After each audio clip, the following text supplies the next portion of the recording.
Let it be a Nick and Jane, and let it be a Mr. Smith, a banker of Nick and Jane. They both keep their money in his bank. That's why we use the title Mr. Smith with respect. Nick really wants to buy, well, let's say Jane's bicycle, but he has no money. More precisely, he has money, but not enough, only $10, while Jane wants $100 for her precious bicycle. That's a problem. What should Nick do? Well, this bicycle is so desirable. He gives Jane his $10 as a deposit and asks plaintively not to sell the bike to anyone. He says that he will bring the rest of the money soon.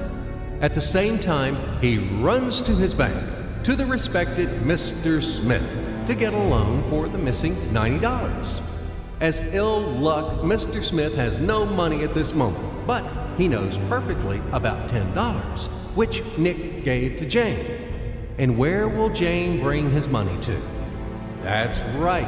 She will put these $10 in her lovely bank to the same Mr. Smith. Therefore, Mr. Smith asks Nick to come back tomorrow in the hope that tomorrow he will get these $10. And everything happens this way. The next day, Jane brings $10 to the bank. The bank provides Nick these $10 on credit. Nick immediately gives them to Jane. She again puts them in a bank. The bank again provides Nick these $10 on credit, etc. As long as Nick the fool will gather enough money for the bicycle. Don't you get confused yet? Be patient, I told you. These demons have been trying to confuse you during 1,000 years. These damn economists and financiers.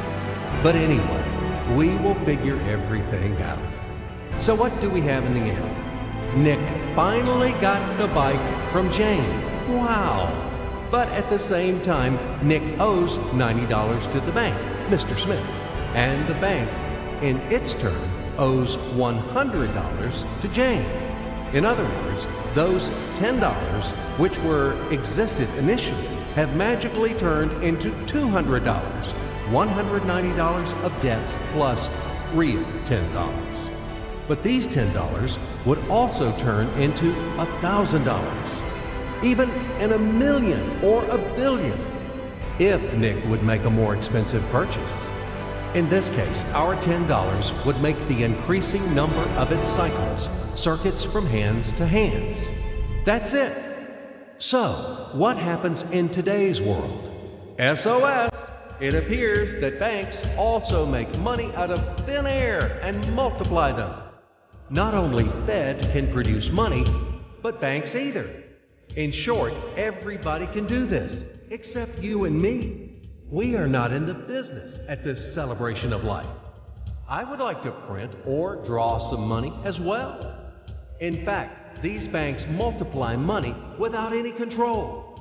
And we're still wondering why the banker lives better. What are naive fools are we? Now it is clear why. The one who produces the money, of course, lives better.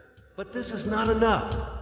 From this moment, poor Nick will never be able to repay his debts owed to the bank, no matter how hard he would work. Silly Nick doesn't know it yet, that he's in slavery to the bank, in credit bondage forever, because those $90, which he owes to Mr. Smith, do not exist in nature at all. Sly Mr. Smith made his money out of nothing. He created them out of thin air, just one click. And $10 turned into $200. Yes, but you